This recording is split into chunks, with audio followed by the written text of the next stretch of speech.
2024ஆம் ஆண்டு தமிழகம், புதுவை, காரைக்கால் பகுதிகளில் ஆண்டு அளவில் பார்க்கின்ற பொழுது ஜனவரி முதல் டிசம்பர் வரையிலான காலகட்டத்தில் பார்க்கின்ற பொழுது பதிவான மழையின் அளவு 1179 மில்லிமீட்டர்.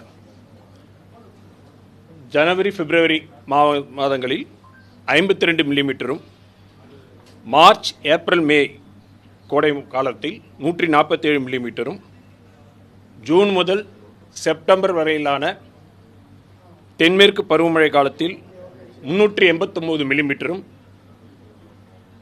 அக்டோபர், நவம்பர், டிசம்பர் வடகிழக்கு பருவமழை காலத்தில் 590 மில்லிமீட்டரும் பதிவாயிருக்கிறது.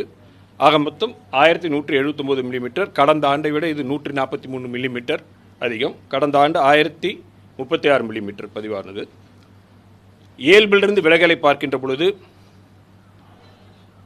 தென்மேற்கு பருவமழை காலத்தில் 18%, வடகிழக்கு பருவமழை காலத்தில் 33%, ஆண்டு கணக்கில் 28% இயல்பை விட அதிகம். கடந்த ஆண்டை பொறுத்தவரையில் தென்மேற்கு பருவமழை காலத்தில் 10% அதிகம், வடகிழக்கு பருவமழை காலத்தில் 27% அதிகம். ஆண்டு கணக்கில் பார்க்கின்ற பொழுது கடந்த ஆண்டை விட இந்த ஆண்டு இயல்பை விட பார்க்கின்ற பொழுது 15% அதிகம். 15% அதிகம். தென்மேற்கு பருவமழை காலத்தில் செப்டம்பர் மாதம் தவிர மற்ற மாதங்களில் இந்த ஆண்டில் கடந்த ஆண்டை விட மழை சற்று அதிகமாக பதிவாகிறது. செப்டம்பர் மாதத்தில் இயல்பை விட 64% குறைவாக பதிவானது. இது தென்மேற்கு பருவமழை காலத்தில். வடகிழக்கு பருவமழை பொறுத்தவரையில் அக்டோபர் மாதத்தில் 214 மில்லிமீட்டர், நவம்பர் மாதத்தில் 140 மில்லிமீட்டர், டிசம்பர் மாதத்தில் 235 மில்லிமீட்டர்.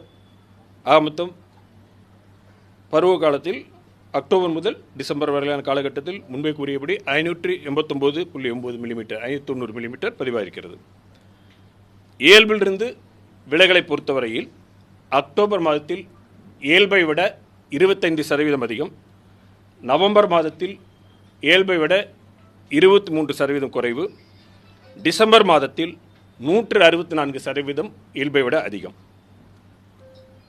மொத்தமாக சீசனில் பார்க்கும் பொழுது அக்டோபர் முதல் டிசம்பர் வரையான காலகட்டத்தில் 33% அதிகம். கடந்த ஆண்டு 4% இயல்பை விட அதிகமாக இருந்தது. கிட்டத்தட்ட கடந்த ஆண்டை பொறுத்தவரையில் இந்த ஆண்டு 27% இயல்பை விட அதிகமாக பதிவாகிறது.